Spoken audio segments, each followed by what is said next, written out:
Help, I don't know where we are now. As far as I'm aware, I'm one of the few people left on the planet. It's gotten colder since that dreadful day. 20 years earlier. It was a day as good as any other. Birds were chirping, the mailman was doing his usual rounds, and the day was as good as always in this little remote town in Utah. Alarm ringing. That's where it all started, another day at the office. I weakly said as I woke up. My body still aching from all the overtime I had put in the night before. But just as I was about to drift back to sleep and say I don't care today, my buddy Roscoe burst into the room energized as ever. He must have heard me moving around in there. Roscoe was a beautiful husky bred with an outstanding pure white fur, whiter than snow even, and some blue eyes that just hypnotized to the point you could swear you were looking at the sky. He came in and started licking me like crazy. I couldn't help but crack a smile. Bark bark I heard as I finally decided to get up. Okay buddy, I'll get up, I said to him before I started my day and got ready. Everything was going the same as usual, but I couldn't help but overhear the news. A lady in her early 30s came on the screen, and I focused. We are still receiving numerous accounts from around the world claiming that their temperature has drastically lowered overnight. Scientists on the issue have been. I turned the TV off, fearing I would be late for my shift. Little did I know that was about to be the least of my concerns. I walked into work and was immediately met with a firm handshake. It was my boss Christian.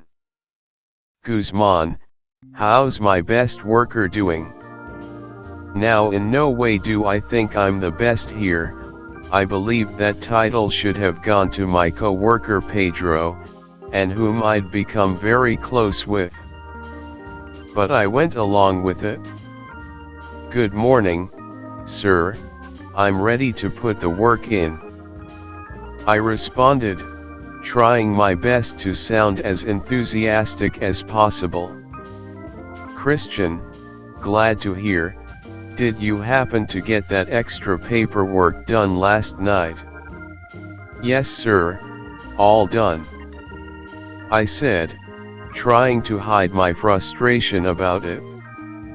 Christian, thank you Guzman, who knows, maybe in 20 years you'll be the one in my place. I gave a fake smile and excused myself to my desk to get started on more paperwork. After only a few minutes of being at my desk, I was interrupted by a slam on my desk. Thud. Pedro, buenos dias, my paisa friend. What was that all about? Just Christian kissing my behind as usual so I don't quit on him.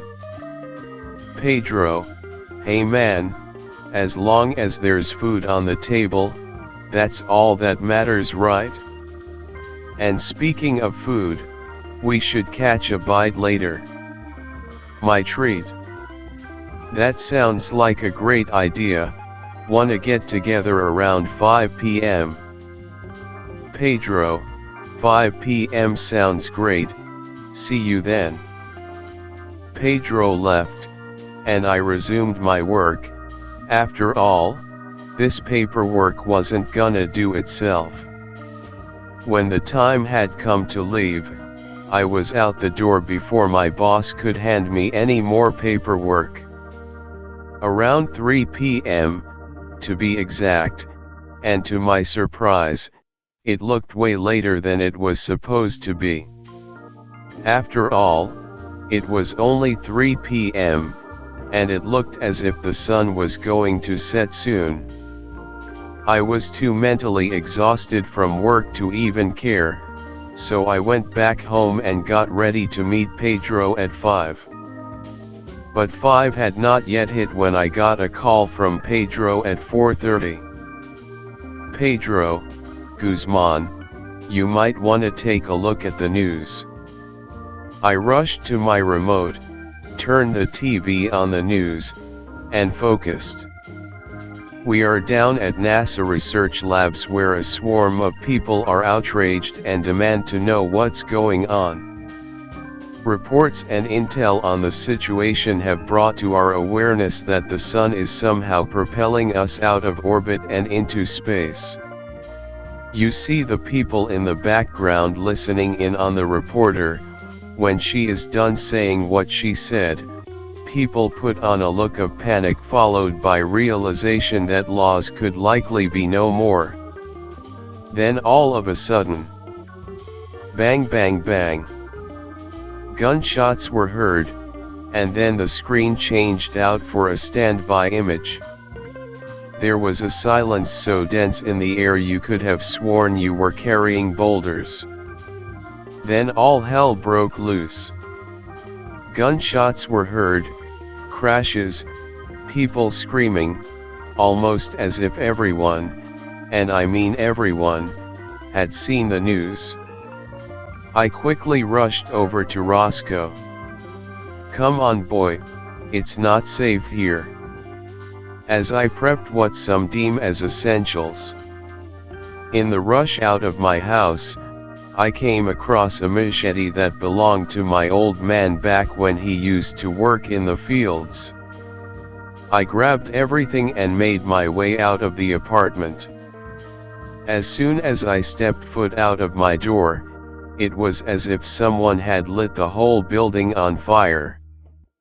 Everyone was in a panic, and you could see the bodies of those who were trampled. After what seemed like an eternity, Roscoe and I finally made it out of the apartment. Through all the panic and people, I managed to get a glimpse of Pedro's car. He had come as soon as he heard the news. I began to rush over to Pedro when I felt a pain in my head and then darkness and panic screams fading. I woke up in Pedro's car. I looked around to find Roscoe in the back seat, mouth covered in a crimson tone that contrasted from his typical snow-white fur. "Pedro, holy shoot, thank God you're alive." "Pedro, what happened? My head hurts, is Roscoe okay?" "Pedro, I saw you running towards the car, and then someone came up behind you with a baseball bat. As for Roscoe, he's completely fine. He attacked the man who hit you and helped me drag you in." "What the heck is going on? Did you see the news? Is it true? Are we really doomed?"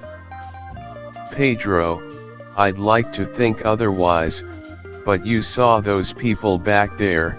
At this rate, I feel we're gonna end up all killing each other before the situation does whatever it does. Let's just try and think, maybe if we..." "Pedro, think. About what? What can we possibly do to fix this?" Pedro exclaimed, cutting me off mid-sentence. A silence rung through the car. "Pedro, I'm sorry man, this whole situation is just messed up."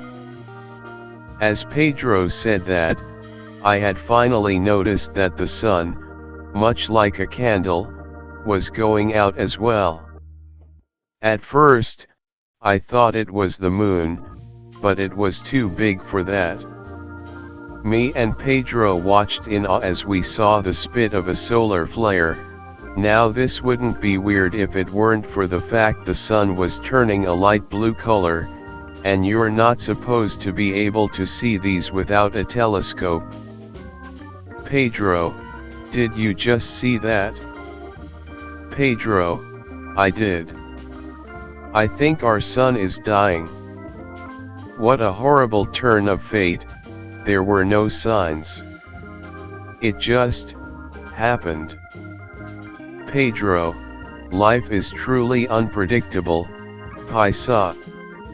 Now get some rest, you're gonna need it after a hit like that. And just like that, I rolled over, petted Roscoe, and dozed off. I woke up to a sudden ruckus, and Pedro being pulled out of the car. Pedro, get your hands off me, what are you doing? Soldier, we have orders to keep any survivors captive. If we haven't died yet, the odds are this will pass, and all that crime was for nothing. So any and all survivors must be investigated until the issue has concurred. Pedro, no, let go of me. Guzman, run. I did as Pedro told me, I grabbed Roscoe and I ran. I was chased by what seemed like an army. I was running when I saw a cave opening, I jumped in and hid. To my luck, the military seemed to have not noticed the entrance and ran right past. I waited for what felt like hours until it was all quiet, and I decided to poke my head out. The coast was clear, and then it's as if I had just snapped out of shock. I realized that there was the sound of heavy gunfire coming from Pedro's direction, as if there was a war in progress. I couldn't help but wonder what happened to Pedro. I never did see my old friend again. He probably died that day. With that, it was just me and Roscoe. He had picked up on my concerns and came in and comforted me. I petted him back, cleaned him off a bit, and smiled. Thank you, Roscoe, you're my rock buddy. He licked me as he always did to show affection. I love you too, buddy, I said as I started to get up. We couldn't stay here, not that it might make a difference, I thought. I walked out of the cave with Roscoe, and I caught a glimpse of what seemed to be a sheet of paper. One of the soldiers must have dropped it when they were chasing us. It read, SGT Armstrong, it appears this might be the end of the world as we know it. Billions will die, leaving the Earth nearly to extinction. We have found a safe area on Earth where the temperature for some strange reason is still relatively warm compared to the rest of the Earth.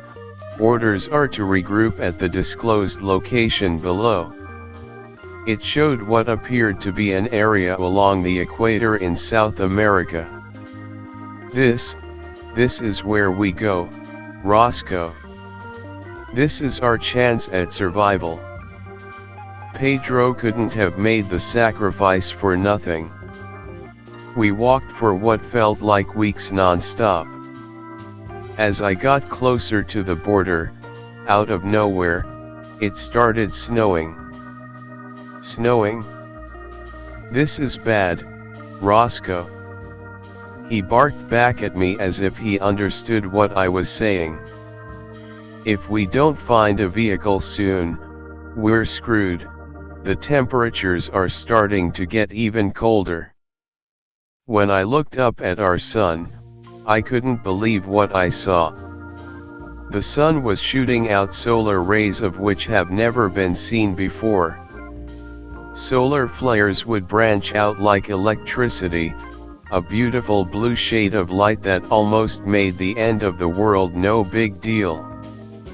As can be assumed daily, the Earth was getting further at an alarming rate.